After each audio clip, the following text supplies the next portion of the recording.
Good morning class. In the previous lecture I have explained you about the structure of the cell, and after the structure of the cell we have discussed the structure of the nucleus.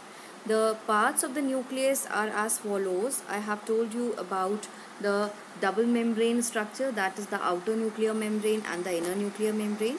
After that I have told you about the nuclear pore.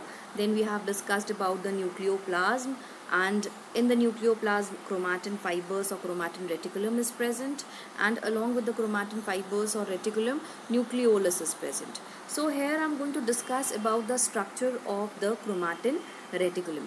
Now what is the chromatin reticulum? Chromatin reticulum are actually the DNA, and these thread-like structures of fibers condenses to form chromosomes. Now what are chromosomes? Chromosomes are the structures, or they carry the hereditary material in them. They have the DNA, and every species has a specific number of chromosomes.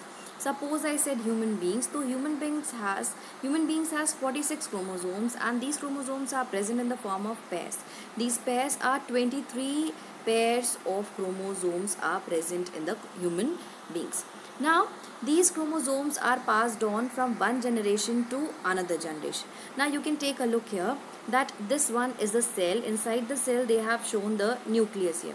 Now chromosomes they have shown, and here they have shown the enlarged view of the chromosome. Now this chromosome is opened.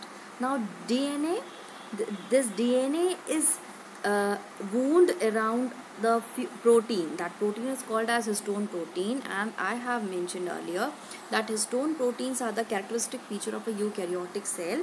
They are absent in prokaryotic cell. So the types of protein present in in the cell cytoplasm, or we can say in the nucleus, is H1, H2A, then H2B, then H3, and last one is H4.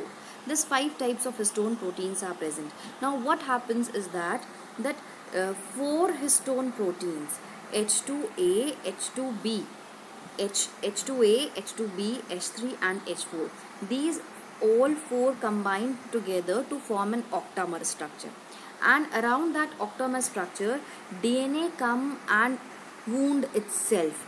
Now this complete structure is called as the nucleosome. You can take a look here. This diagram is very clear. You can take a look here. 4 upper units are given and 4 lower units are given. I can show you one more diagram. The next slide you can take a look here. See, this one is the first, this one is the second, third and fourth, and below that also the 4 units are present, the 4th one at the back.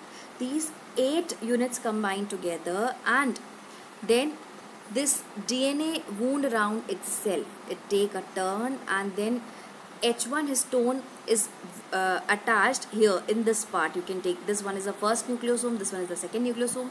H1 histone protein is attached here, and the DNA between the 2 nucleosomes is called as the linker DNA. Now this complete structure is shown here, and you can clearly understand that 8 histone molecules plus the DNA wound around itself combine together to form a nucleosome. Now what happens? You can take a look at the other diagram, this one.